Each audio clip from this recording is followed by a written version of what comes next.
Hello friends, इस video में हम एनसीईआरटी के क्वेश्चन नंबर 1 से 4 तक देखेंगे सॉल्यूशन कि किस तरीके से हम डिफरेंशिएबिलिटी कर सकते हैं। ओके, तो फर्स्ट क्वेश्चन है साइन एक्स स्क्वायर प्लस 5। तो उसको करने से पहले आपको साइन एक्स का फॉर्मूला पता होना चाहिए, जो कि होता है d by d x sine x is equal to cos x. Okay, तो सबसे पहले क्वेश्चन को करने से पहले हमें ये देखना होता है कि फंक्शन किस टर्म का है, यानी किस फंक्शन का है। देखो, अगर ध्यान से देखो तो ये है यहाँ पर साइन एक्स स्क्वायर प्लस 5। अगर मैं इससे कंपैरिजन करूँ तो यहाँ पर एक्स की वैल्यू एक्स स्क्वायर प्लस 5 है ना। ऐसा हम सोच सकते हैं कि एक्स की वैल्यू एक्स स्क्वायर प्लस 5 है, तो डिफ्रेंशिएशन क्या होगा इस फंक्शन का, कॉस एक्स स्क्वायर प्लस 5।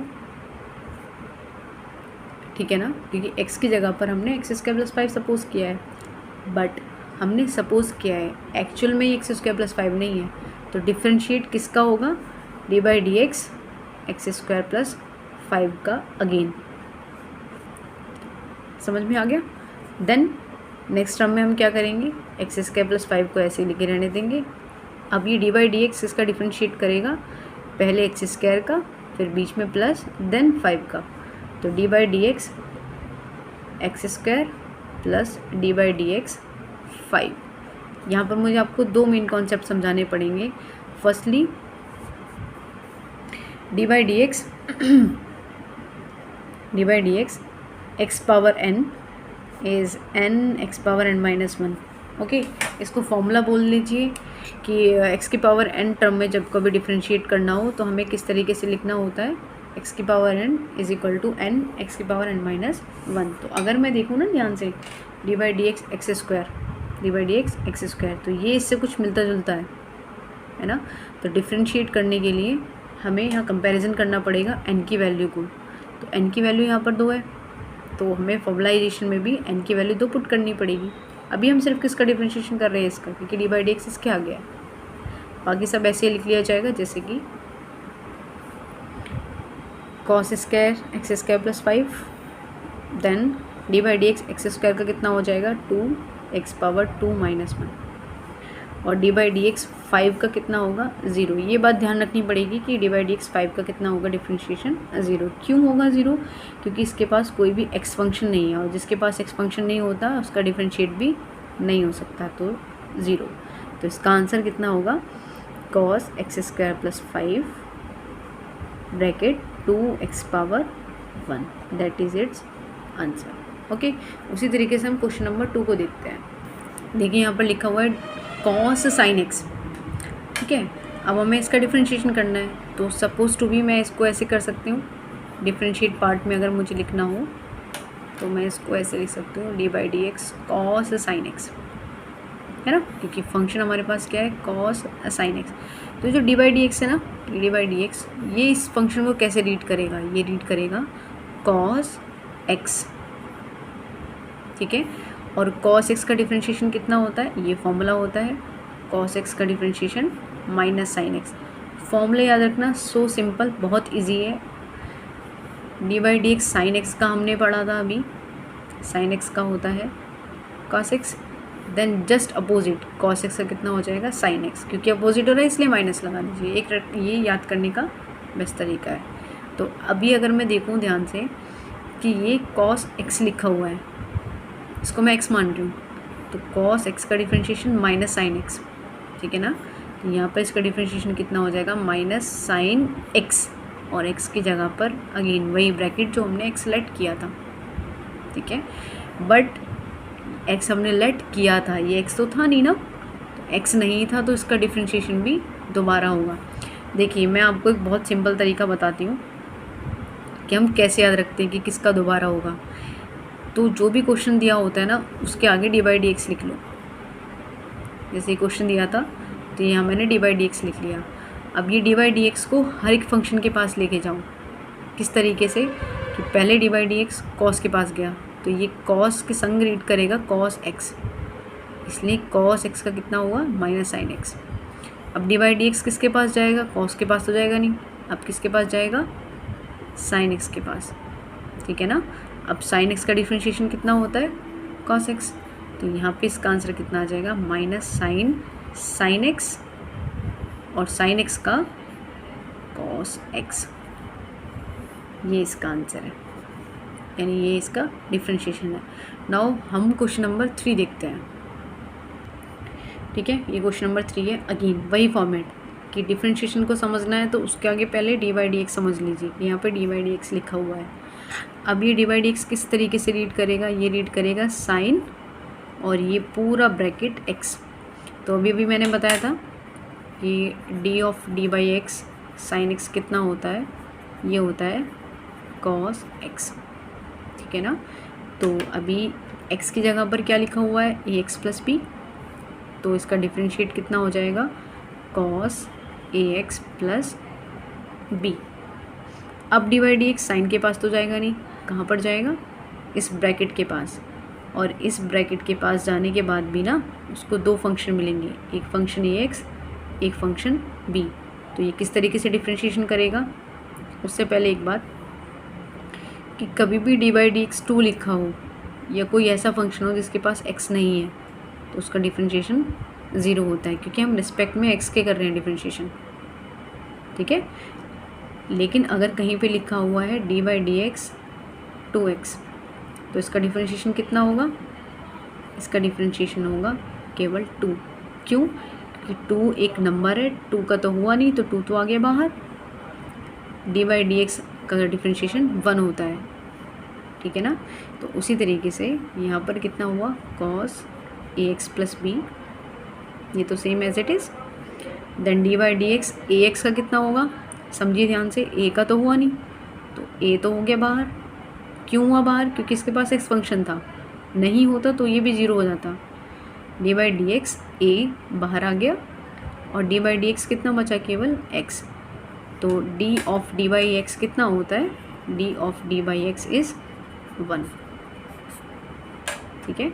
तो यहाँ पर a into 1 plus d by d x a b कितना होगा, 0। सो इसका आंसर कितना हो जाएगा, a cos ax plus b, that is its answer. ठीक है। हम क्वेश्चन नंबर 4 देखते हैं। ठीक है, क्वेश्चन नंबर 4 है हमारे पास, सेक टेन रूट एक्स। कितना भी बड़ा फंक्शन हो सबसे पहले उसको समझना चाहिए। उससे पहले मैं आपको 2 फॉर्मूला लिखवाती हूँ जो इस क्वेश्चन में यूज़ होने वाले हैं। ठीक है ना। First formula is d by d x sec x, वो होता है sec x into tan x. Another formula is d by d x tan x. D by d x tan x कितना होता है, सेक स्क्वायर एक्स। तो यहाँ लिखेंगे d by d x tan x is sec square x. ठीक है। और अभी मैंने अभी क्वेश्चन में हमने कराया है d by d x x power n, यानी फॉर्मेट अगर एक्स पावर एन फॉर्मेट में हो क्वेश्चन तो हम लिखते हैं n then x power n minus 1। अब इस क्वेश्चन को इजीली हम सॉल्व कर सकते हैं। कैसे, मैंने बताया है कि सबसे पहले इसको रीड करना चाहिए हमें। इसके आगे डी बाई डी एक्स लगा लो, कोई भी क्वेश्चन के आगे डी बाई डी एक्स लगा सकते हैं। तो अगर मैं इस क्वेश्चन को कुछ इस तरीके से लिखूं, d by d x sec ten root x, ये तो गिवन था ना, तो ये किस तरीके से रीड करेगा डी बाई डी एक्स, सेक यहाँ से यहाँ तक फंक्शन को एक्स। तो अगर मैं इसको कंपैरिजन करूँ इस वाले फॉर्मूले से, तो d by d x sec x की जगह पर क्या है, टेन रूट एक्स है। तो इसका डिफ्रेंशिएशन कितना होगा, इसका डिफ्रेंशिएशन होगा sec ten root x into ten root x. क्यों, क्योंकि x की जगह पर हमें क्या रखना है, टेन रूट एक्स। तो जहाँ पर x है वहाँ पर टेन रूट एक्स, जहाँ पर x है वहाँ पर टेन रूट एक्स। क्यों, क्योंकि हम ये वाला फॉर्मूला यूज़ कर रहे हैं। लेकिन ये x तो नहीं था ना, x तो हमने एज्यूम किया है इसको। तो डिफ्रेंशिएट किसका होगा, डिफ्रेंशिएट अगेन किसका होगा, टेन रूट एक्स का। तो हम इसको किस तरीके से लिख सकते हैं, d by d x tan root x. अब देखो यहाँ से यहाँ तक तो कुछ नहीं है, डी बाई डी एक्स नहीं है, यहाँ तो हो गया। डी बाई डी एक्स किसके आगे है, डी बाई डी एक्स है टेन एक्स के साथ। इसको हम फिर से एक्सेलरेट कर सकते हैं ना, और tan x का कितना होता है sec स्क्वायर x। तो x की जगह पर हम क्या लिख सकते हैं रूट x। तो इसका डिफ्रेंशिएशन कितना होगा sec tan root x tan root x tan x का sec square root x। Again वही सिचुएशन कि हमने इसको x सपोज किया था, ये एक्चुअल में s नहीं था, तो डिफ्रेंशिएशन किसका होगा d by d x root x का, ठीक है ना, d by d x root x का। और रूट एक्स को मैं x पावर 1/2 भी लिख सकती हूँ, ठीक है। तो मैंने इस क्वेश्चन को मतलब सोल्यूशन को दोबारा एक बार साफ लाइन से उतार लिया है। अभी देखो ये और ये इसको कंपैरिजन करो तो n की वैल्यू यहाँ पर 1/2 हो सकती है, क्योंकि अब ये फंक्शन यूज़ होगा, यहाँ पर sec x tan x का तो कोई मतलब नहीं है। तो डिफ्रेंशिएशन हम करेंगे किसका x पावर 1/2 का, कौन सा फॉर्मूला यूज़ करके n(x(n-1) यूज़ करके।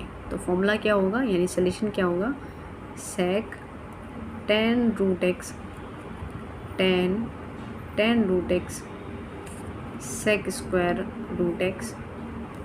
कंपैरिजन करो इससे, n की वैल्यू 1/2 पहले आ गई, देन x पावर 1/2 -1, ठीक है। और 1/2 -1 कितना होता है इट इज़ -1/2,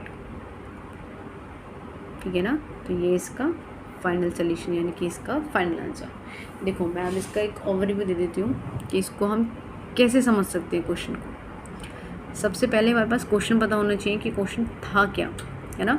तो क्वेश्चन था हमारे पास sec tan रूट x। तो मैंने बोला था कि क्वेश्चन को रीड करते वक्त इसके आगे डी बाई डी एक्स लगा लो, ठीक है। तो ये डी बाई डी एक्स ना धीरे धीरे करके हर एक फंक्शन को रीड करेगा। तो पहले कैसे रीड करेगा ये D by d x sec x, तो sec x का पहले डिफ्रेंशिएट हो जाएगा, देन sec हो गया, sec को हम सोचते हैं कि sec का हो गया डिफ्रेंशिएशन, इसको ख़त्म कर दो। फिर डी बाई डी एक्स कहाँ पे जाएगा, डी बाई डी एक्स जाएगा यहाँ पे यानी कि tan x के पास। तो फिर डिफ्रेंशिएट किसका होगा tan x का, फिर tan x का कर देंगे यानी कि sec स्क्वायर x। अब इसका भी हम सोचते हैं कि ये हो गया, है ना। सेकेंड टर्म में हम क्या समझते हैं कि tan x का भी हो गया है। अब डी बाई डी एक्स कहाँ पर जाएगा, डी बाई डी एक्स जाएगा रूट x के पास, ठीक है ना। हमेशा ध्यान रखना होता है हमें कि हम बाई फॉर्मूला से समझ तो लेते हैं कि D by d x sine x का होता है कॉस एक्स, लेकिन इसका एक्चुअल मतलब ये होता है कि हम यहाँ पर साइन फंक्शन का तो कॉस एक्स कर रहे हैं, लेकिन हम एक्स का भी दोबारा कर रहे हैं। बाई चांस वो 1 होता है इसलिए हम डायरेक्ट याद रख लेते हैं कि साइन एक्स का कॉस एक्स होता है। ओके, नेक्स्ट वीडियो में मैं मल्टीप्लिकेशन और डिवाइडेशन के बारे में बताऊँगी कि दो फंक्शन मल्टीप्लिकेशन में दिए होते हैं तो उसका डिफ्रेंशिएशन कैसे करते हैं, और दो फंक्शन अगर डिवाइड में दिए होते हैं तो किस तरीके से हम सॉल्व कर सकते हैं। Okay, thank you guys.